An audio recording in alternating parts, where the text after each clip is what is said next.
Hey folks, it's Marvin Cash, the host of The Articulate Fly. On this episode, I'm joined by Kris Millgate, the driving force behind Tightline Media. We take a deep dive into her journey as an outdoor journalist and discuss her most recent award-winning film project, Ocean to Idaho. I think you're really going to enjoy this one.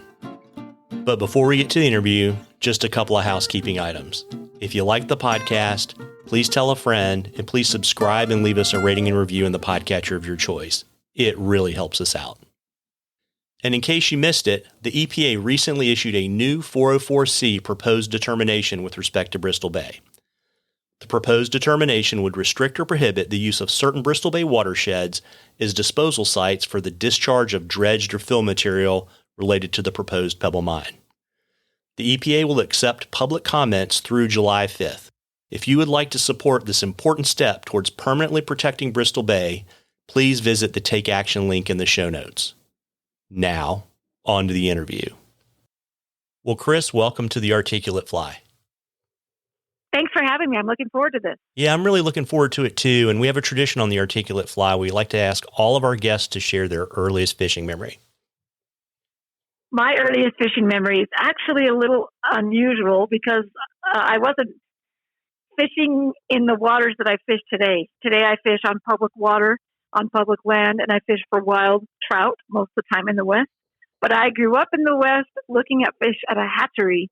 And so I knew that fish were in rivers and they lived in water, but I thought people fed them. And so we would go to the hatchery and we would catch a rainbow and we would eat it. And it was food being grown to become my food. And now I look at fishing in a whole different way. And I believe it's a healthier way as well. With that they are still our food, but they aren't just specifically put in our rivers to feed us. Sometimes they're just supposed to be there without any interference from us. Yeah, very neat. When did you come to the dark side of fly fishing? The dark side of fly fishing came to me naturally. I've always believed that wherever you live, you should really become intimate with the natural resources. You need to know about the woods and the water that are around you and connect with those. Growing up in Salt Lake City, that was the Wasatch Mountains. I hiked in those growing up. When I moved to Idaho for my first reporting job, I worked close to the Snake River, and fly fishing seemed like the best way to connect with the natural resource where I live because I can stand in the water. And so I started learning how to fly fish. I'd say like 1999, actually, was when I first had a reporting job in Idaho. And I worked the night shift. So I had to do all the live shots for the 10 o'clock news. And I would take casting lessons on the weekend from the local fly shop. And then I would fish in the morning and when I was off so that I could learn how to do it when not everybody else was on the water because everybody went to the river after work, but I was doing live shots after work. So I always went before work. Yeah, very, very neat. Who are some of the folks that have mentored you on your fly fishing journey and what do they teach you? The person that taught me how to cast was Jimmy Gavitas. He owns Jimmy's Fly Shop in Idaho Falls, Idaho. The person that taught me to row is Todd Lanning. He's a guide also in Idaho. And the person that taught me to throw streamers, which I'm still not very good at, is my husband.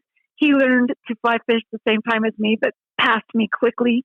He's a better rower, a better fisher. I get really loud and really impatient when I fish, and I hate throwing streamers. I prefer to throw dries. So on a day when clearly it's streamer season, say late fall for brown trout, my husband will throw streamers at the browns, and I'm stubborn. I will keep throwing dries because streamers are that gray area between above the water and below, and I don't understand it, where dries are clearly on the top of the water, and I like to make the fish come up for that. So I find myself using dries much more often than streamers, even when I know I should use a streamer. Yeah, very, very neat. And, you touched on your career in broadcast journalism. What attracted you to the field? I knew from an early age that I was going to be a storyteller. And I grew up painfully shy and afraid of beards. So how my career turned out is shockingly different than how I grew up. And I knew I had to figure out how to be brave and learn to talk to strangers and look people in the eye because that was what I needed to be able to do to tell stories. I work with strangers every day, people I've never met, and I have to develop an instant rapport with them. As far as the beards go, I'm married to a beard, and I run around the woods with beards all the time. So I got over my fear of beards. And the storytelling aspect came in when I realized that I could write. I could write well in high school. So by the time I got to college, I knew that I was going to major in broadcast journalism. I knew that I wanted to tell stories through the medium which we call video in all its various forms today. A video was the way I wanted to tell the story because it moves. I also take photographs, but photographs are still shots of one instant, whereas video moves and there has more dynamic appeal to it.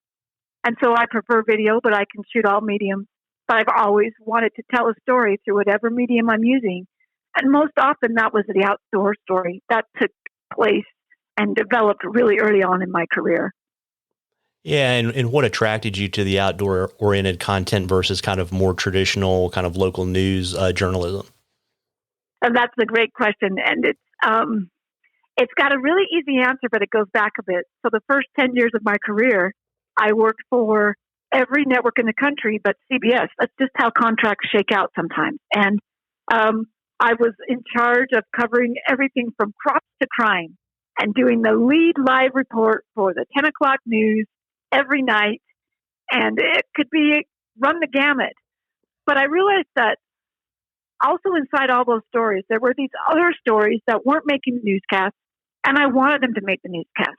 I always felt comfortable outside. I always kept boots in my truck so I could go from court to a farmer's field if I had to. The stories that were happening outside mattered 20 years ago. People just didn't realize it. So I was covering things like disappearing wildlife and wildfires and water wars. And I was shoving those stories into your TV as well because those stories mattered then. They seem to matter now because they're hitting more people's radar now, but they were always important. And I always wanted there to be a beat for the outdoors and a beat for the environment. And since there wasn't, I just made one. And I figured out how to shove those stories into my assignments around the crops and crime. Then when I went freelance, I stopped being that general assignment reporter that covered everything and niched down to covering everything that happened outside. And that was in 2006. So I've been freelance since then. Got it. And is that kind of when you made the decision to shift away from, broadcast journalism to pick up more forms of mass media? When I went freelance in 2006, I did it with two purposes in mind. The first was to expand my coverage from just a local reach where I live in Idaho Falls, Idaho, to a regional reach and then to a national reach. And I've done that. I work for outlets all over the country. Sometimes I don't even see them in person, but I'm working for them. Someone like USA Today or PBS. I work with outlets all over the country that helps me reach audiences all over the country with outdoor environment, natural resource, all those topics for stories. I can reach those audiences. So the other thing I did when I went freelance was I niched down from that general assignment to outdoors. But I always find something in the story that makes it worth you watching. Sometimes that's a hard news hook. We have hybrid trout in Idaho where the rainbows will crossbreed with cutthroat trout, and the rainbows are non-native. The cutthroats are the native trout. The rainbows are pushing the natives out. It's a big deal in the West. Well, at the same time, there's this news story where that's been found in salmon. That's of huge interest to people when things start happening in the wild because of drought or some other reason that's pushing their cycles around. So you go in and you find these outdoor and environment stories, and then you find the news hook. So I'm still getting my doses of news coverage like I've always had since I graduated from college. But my beat, per se, is more on the outdoor side, and it's not always the fluffy stories. There's some really hard issues involved with our outdoors these days, and I like digging in on those, so I have that component of the news element that I was grown up through college and to the beginning of my career with. That still exists inside my stories, but for a different vein, which would be, it has to happen outside, not in a courtroom. Got it. And so, just to back up just a little bit, was it a frustration with not being able to tell the stories that you wanted to tell, or just a new challenge? What made you specifically want to start Tightline Media?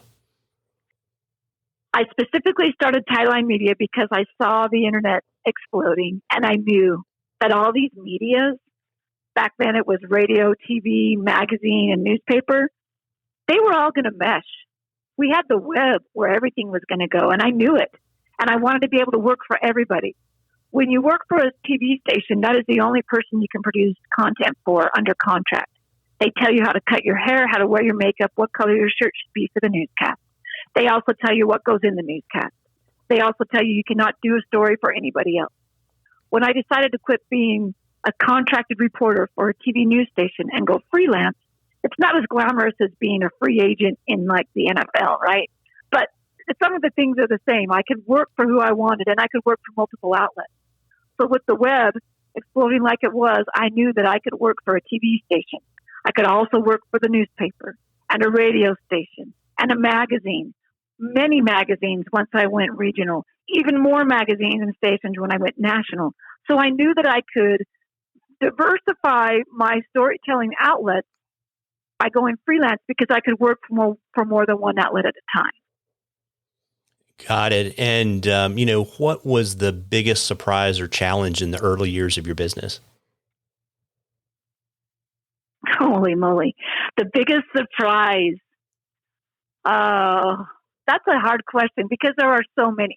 I think the one thing that I saw and still see today is the fact that I work in the outdoor industry as media, as a minority. Regardless of how far we've come today, women are still the minority in the outdoor space, and they are still the minority in media. Time and time again, I hear, this job's not for you. You're not a man. I certainly am for this job because in Mother Nature's world, outside, Mother Nature doesn't care if you're a man or a woman. It's just a matter of how much discomfort you can tolerate because Mother Nature will dish out uncomfortable conditions. Fortunately for me, my tolerance is pretty high for what's uncomfortable. And so all people need to know when I do my job is I do my job well and I carry my own weight. So a lot of times that just getting over that obstacle comes at me all the time. And it happened when I started as a freelancer and continues today. You're always proving that you can do this job regardless of your gender. That comes up often. Yeah, it's interesting too, because rumor has it you were born without a danger gene. That's so true. Yes. I think there's a fine line. I'm not afraid of adversity. I'm not afraid of what's awkward. I have awkward every day, it seems like. And I'm not afraid to be the lone woman in the woods. Now, thankfully today, I'm not always the lone woman in the woods, but I'm still in a minority. And where I think there's that, when your life is in danger, but that's different than feeling awkward and uncomfortable. I can sit with uncomfortable. I will not sit with unsafe. So yeah, my danger gene is tweaked a bit. I can tolerate uncomfortable for quite a while. Yeah, I listened to the interview you did with Hal Herring. It's actually probably been about 5 years ago. And I mean, you were trail running some pretty colossal distances. So I'm a believer. You know what? I think that trail running aspect has something to do with it too, because running 35 miles above 10,000 feet for 12 hours takes a bit of persistence. And the same thing kind of has happened with my career. This is not the kind of thing that I can lay down for easily. And so you've got to have that persistence and that patience and that work ethic that is usually over the top for most other people. And frankly, I picked up a lot of that persistence and diligence following my dad around in the woods because he was always lost. So I would just have to keep following him. And those things have served me well later. When I run trail, the farther you make me run, the more I like it. And I want it to be challenging. If it's easy, I didn't pick the right assignment. That's how I see it when I'm working. Yeah, very neat. I'm kind of that way too. If it's not hard, it's usually not very interesting to me. Kris, do you remember kind of that aha moment in the early days of Tightline Media when you knew the business was going to work? I think, let's see, when my business was going to work. There's some significant points in my self-employed portion of my profession that really stand out. And when we look at them in the context of the rest of the country, they line up with two significant things. The recession, more than a decade ago, and the pandemic. When we went into the recession, I thought I had us covered. And when I say us, I mean my family. Our boys were young. My husband was at the top of his game with a corporation that was national, and they cut all their national staff when the recession hit, say about '09. And he came home, and he was with our kids during the day while I worked. We switched roles for quite a few years, and I had us, and I kept us going, and I knew it was going to work. And then being self-employed, health insurance gets extremely expensive, and we needed to kind of massage out how we were going to do this because everything I was making was going toward health insurance. And I see a lot of families in this situation. And so as our kids got older and became more independent, they didn't need a daycare or a preschool or an after-school program. And, now they can drive. My husband has since gone back to work, and we have a more balanced situation in our house. And we're self-insured through him. He's employed by the school district. So that took some of the pressure off of me. And I thought, okay, we're good. We're still going to go. This is still going to, Tightline Media is going. And then in 2019, very end of 2019, mind you, came the significant point where I thought, oh my gosh, we're about to falter because the pandemic shut down my kind of work overnight. If you weren't covering the pandemic, no outlet wanted your work, and they didn't have a budget for your work anyway. It's only been in the first few months of 2022 that I have felt recovery starting from the pandemic. So while the recession really put a ding in how I did business, the pandemic put a ding in my business, but it also forced me to evaluate how I run my business and change my business model, because things are a lot different now than they were 2.5 years ago. And whether it's for better or for worse, it's for what we were going to get. So I've got to figure out how to make it better by always being able to adapt how I run my company in order to keep myself in business. And I think a lot of small businesses go through that. They don't have to be reporters. They don't have to be into media like me or making movies or writing books. Whatever it is that they're into to keep their business afloat, that has to be manipulated and changed along the way in order to keep growing with what's happening around us in our nation and even in the world. Yeah, it's interesting. I mean, not to minimize the disruption on people's lives, but, I've seen, lots of people become incredibly creative during this time with their businesses. You're right about that. The creativity, I think, is off the charts. And I think it's motivated in some cases by desperation.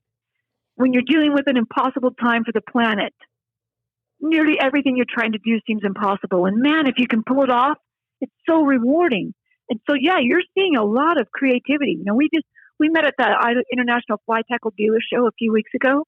And I was so excited not only to see people in full face in person, but to see what they had come up with for the 2 years that we'd been apart. Some brilliant innovations come out when you're working through desperate times and just trying to figure out how to make things work so you can carry on. Yeah, absolutely. And kind of speaking about, how you've changed your workflow, as a freelancer, do you only work on assignment, or do you independently produce content and then go shop it and try to find a home for it later? Oh, good question. Do I work on assignment? Yes, most definitely. For certain outlets, they say, this is what we want, go cover it. If I tried to pitch them something, they'd say, we love that idea, we don't have the budget for it. So certain outlets dictate what I cover. Other outlets want me to be constantly pitching ideas. So I'm always looking for what people are talking about. What are people interested in? What is it that people want to know more about? And those are the stories that I want to do. And those are the ones that go to outlets that I can pitch. Then there's a third category, which is stuff that I find intriguing. And I know how to turn it into a story that makes other people find it intriguing. Those projects, those are probably my favorite projects. But I can put my heart into any other style of storytelling, whether it's by assignment or by pitch. But that one where I go, ooh, this is really cool and people will really want to know about this if I can tell it in the right way, those ones are the ones that really get me going. Yeah, absolutely. I have a few of those projects too. So, and you produce, doing research for the interview, you've worked for a lot of different people, but you're regularly putting out content out in a lot of different channels. And I was wondering if you just kind of give our listeners a quick summary of kind of where they can find Kris Millgate. the best place to find Kris Millgate is tightlinemedia.com. And that is kind of the hub for all of my work. So if I'm trying to work for someone new, I send them there to look at my work samples. If someone says, I saw this film that you produced and I want to watch it again, where can I see it? Some of those are on my website. Not all of them, but some of them are there. So a lot of times the best place to go is there because you can see a big variety of my print and video content. As far as the outlets that I work for, PBS is one of those outlets. So is USA Today, Film and Stream. That's another one that your audience probably looks at, especially on the fishing side. I do a lot of assignments for them. In the West, in Idaho, I work with the PBS affiliates. So individually, someone like an Idaho Public Television runs my production. Newspaper right now, I'm trying to think. I don't think I've got anything in newspaper right now, but magazine-wise, it runs the gamut from The Bugle, produced by Rocky Mountain Elk Foundation, to Trout, produced by Trout Unlimited. Those are on the nonprofit side. And so I can write within the profit side, say like a Film Stream, but I can also produce stories for the nonprofit or the conservation-minded publications. Those pick up a lot of my stories as well, like Trout and Bugle. Yeah, and both of those are, I think, kind of in that not-for-profit space, have particularly high production quality. Exactly. So you have to remember that when you're working in my space, I don't get paid to sit and visit around the water cooler. I get paid to produce stories. And when you offer me a nickel for per word for a story, I'm not interested. Working for a nickel per word doesn't feed my family. So I want to go to the higher end publications. I also have my own publication that produces in Idaho called East Idaho Outdoors. It's a high gloss publication, 50,000 circulation in the area I live. That's a large majority of the market. But it's high gloss. It's done well. It has to look right. If I'm going to hold myself to this high expectation of work, the outlets that I work with also need to expect that of their writers, and they also need to pay appropriately for high quality work. Yeah, gosh, I know we could have a completely extra episode if we talk just about outdoor writing and how to make a living, right? People love that topic. And I think the reason they love it is because they think it sounds glamorous. I can tell you right now, working in a wildfire where your nose bleeds or when it's 20 below on the river and your snot freezes, those are not glamorous situations. Those are situations that I'm willing to be in because the story is important and I'm willing to suffer a bit for it. But they also have to have their due on the other end. I can't turn that story for free. And there are a lot of writers that want to do it for free because they want to get into this business. But the thing to remember here is I am not a fisher that thinks it would be cool to tell outdoor stories. I'm a journalist who just happens to know how to fish. And this is my profession, not a hobby. So I'm pretty obsessive about what I do. And I have to guard that and respect my skill set by not working for cheap. That doesn't help anybody in the industry. Yeah, it's a tough one too with all of the free content that's out there. And I think, at least my take on it is it makes curation even more important. Right. When an editor says, I can't afford you, that's a cop-out. Because what he's really doing is he's going to go get a cheaper writer because I know there's 10 more, 20, 30 more cheaper than me. But their skill set isn't there. So when their story comes in, he has 10, 20, 30 times more work on his end because he wasn't willing to pay to get it done right the first time. Yeah, maybe he likes editing and buying red pencils. I doubt it. So who are some of the videographers and writers that you like to follow, Kris? I always think about, when people ask me about the mentor question, I always think about how that may have changed over my career. And it's not so much that it's changed, but I think for a lot of my career, there was a void. When I was in college, no one held my hand. No one helped me figure out how to do my career. And I hated that. So when people ask me today, how do I get started? What do I need to do? What's your advice? I want to offer it because I really wanted someone to help me when I started and I didn't have it. So in the beginning, there wasn't a mentor. And then there was people like Diane Sawyer, Barbara Walters. There's a poster of Peter Jennings still hanging in my garage. And so those people were who I would look up to because they were those traditional news icons. And then things started to evolve. And I didn't have anyone holding my hand again. And I figured out how to do it without someone doing it because I was so out of the box. Even my insurance agent has a hard time figuring out how to insure my equipment because I'm not a traditional worker in the news setting in a newsroom. And so there's a different level of exposure when you're working in the woods and there's grizzly bears. That's a whole different level of liability, right? So there was some things that I have to learn as I go and pioneer on my own. And I'm pretty proud of the fact that we've figured out how to pioneer out how to do my job. And then things evolve even farther, and I start making films. And I'm speaking at an event, and we're showing a film about salmon. And someone stands up with a question during the question and answer period and says, "You're better than Ken Burns." And I say, stop, say that again. Like, it's just unbelievable to hear that. I don't think I'm better than Ken Burns. But the important thing is here is to realize that someone else is recognizing your talents at a level of someone that you admire. I recently heard Ken Burns talk in a podcast, and he said he was working on 9 projects at a time. I was fascinated by that idea. I think his work is remarkable.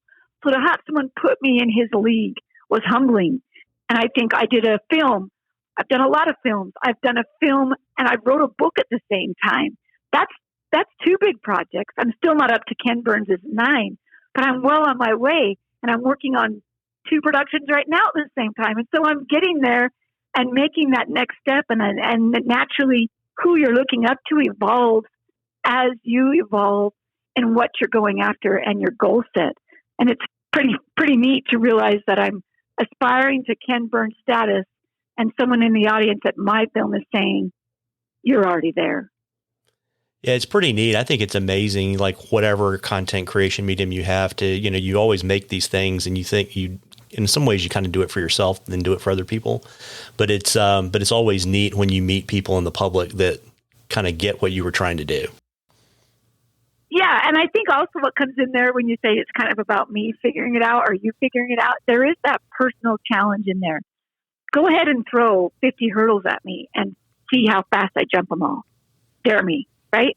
And that there's certainly an element of, let's just see if I can pull this off, because I really want to show you that I can do this, especially when you tell me that I can't.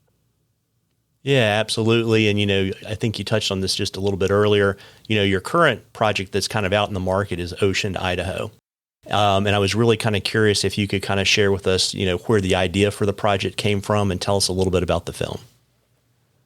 Ocean to Idaho is one of those projects that if you asked me 2 years ago what was on my bucket list, I would tell you Ocean to Idaho was the top of my bucket list. So I'm in this it's probably an exciting time where my bucket list is about to change because I've just checked off the top of the bucket list. And Ocean to Idaho was an idea that I first had in 2016. And it happened when I was laying on a beaver dam in a watershed that was being restored, and it was 850 miles from the ocean, and it was a spot in central Idaho wilderness that Chinook salmon swim from the ocean to Idaho to get to lay their eggs to die.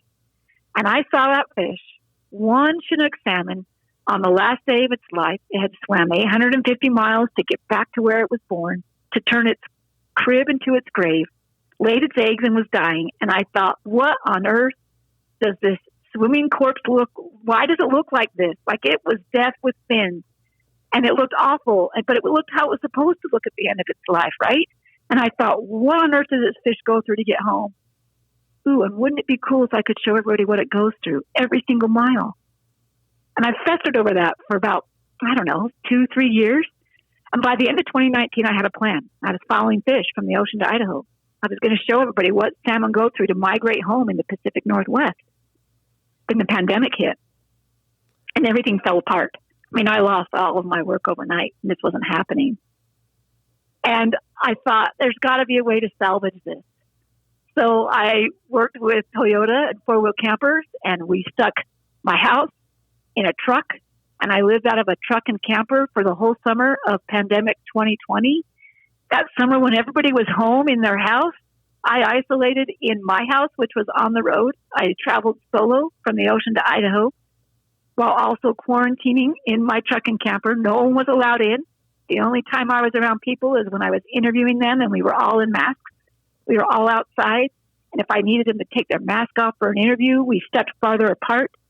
And I covered that whole journey. I was with the fish the whole way. And everybody at home was watching that journey over the summer while they were stuck at home. And I was on the road by myself. And the fish fell apart on their migration route. Well, I fell apart too. So while I'm showing everybody in these weekly updates what the migration route is like for fish, they're seeing me fall apart. They're seeing me show up on camera with my ear all taped up because half of it got removed for skin cancer.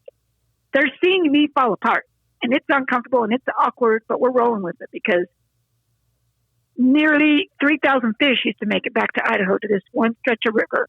And the year I followed them, only 37 made it. If 37 are going to make it, I better make sure I make it. So the story for the salmon was falling from the ocean to Idaho. That's the film. Everything that happened in front of my camera is in the film. It's a 26-minute film that airs on PBS affiliates. It also shows at film events. It's on tour with a film festival. You can buy it virtually on my site. There's ways for people to see what fish go through. But people were still curious about what happened to me, and I didn't want that to be the story. So I pulled myself out of the film. Everything that happened behind the camera while I was on the road for Ocean to Idaho is in a book. And it's called My Place Among Fish. People like to read the book and watch the film and learn about what happened behind the camera in every single shot that they're watching. And that's how that project came to be. And when you think about it, the first Chinook I ever saw in my whole entire life was in 2016. I put that project on my bucket list. The film and the book premiered in 2021, and now here we are at 22 talking about it. Yeah, very, very neat. And it's been very well received. You want to let our listeners know some of the recognition it's received? The recognition that comes with doing a massive, committed project like following fish from the ocean to Idaho it's so rewarding to have even just a speck of recognition for the work, because you were so into it and you just wanted to bring it out and show everybody. And then the big test happened to find out if everybody else is into it. And you know what? Everybody's totally into it. People love seeing the project, watching the film, reading the book, learning about fish. People have no idea that fish were trying to migrate right under our feet. And they are, despite all the pressures we put on the system. So the recognition starts coming and you're like, okay, I'm not so crazy after all. People were interested in this. It wasn't just me that wanted to do this. People wanted this. Ocean to Idaho is touring with the Wild and Scenic Film Festival this year. It showed with the Colorado Environmental Film Festival a few months ago. It won the Excellence Award for Women Filmmakers with IndieFest and the Excellence Award for Nature. It won for Best Documentary, second place over the weekend in Idaho. It won for first place in videography. It is up for 2 Emmys. It is nominated for 2 Emmys, one in environment and one in video journalist. I have never had work that qualified for the Emmys. So even to be nominated tells me that this was the project to do, regardless of how hard it was to do it. And this was the time to do it, regardless of how impossible things were for our planet at the time. Very neat. And when will you hear on the Emmys if you won? The Emmys are announced in June. Just a few weeks to wait, right? Right, yeah. I just have to sweat it out for a few more weeks. It's all good. And I know, we've talked about fish, but I know that your interest in the outdoors is much broader than that. What are some of the issues and stories that you're following? Wow, the issues and stories that I'm following right now, they kind of ebb and flow between a couple of themes. So it's better if we talk about the themes of what's on radar right now versus a specific. And the themes run like this. I've covered the outdoor and the environment for 25 years now. And I've witnessed a significant shift in how society views our natural resources. I've documented it. I've seen the change. I'm hopeful for where it's going. And the shift looks like this. 2 decades ago, our resources were all about what we got out of them. Mine, log, drill, develop. All of that still continues today. But today, we've also had this mind, I call it a brain bender. We're changing the way we think about our natural resources.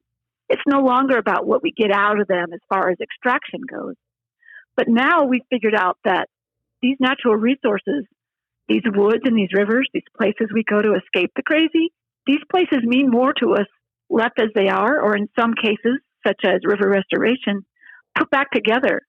Some of these places for salmon have to be put back together before the salmon want to return to them. We're finding value in keeping our resources in a way that we didn't always find value in. It's more than a dollar sign now, and I like seeing that. So following that shift of people realizing, oh, hey, this place means more than just a subdivision, that's a story I will cover any day. That's a remarkable thing to see happening. The other thing is climate change. That wasn't a word I could even say in some of the outlets I worked for about 5 years ago. I mean, just 5 years ago, that was still a denial factor. So it's interesting to see where the pandemic has pushed us. There's not many people denying climate change at this point. I mean, and if you are, you're not looking at what's going on outside. So it feels like the stories that I first did 2 decades ago could almost come out again right now, and they'd be brand new for so many people because they weren't really paying attention to how our planet was changing 2 decades ago. Certainly not to the extent that they're paying attention to it now. And the third thing is presence. It's the presence of us as people on the landscape and how that is shifting today. There's dramatic movement.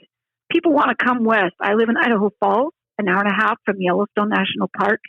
The influx of people coming in is crushing.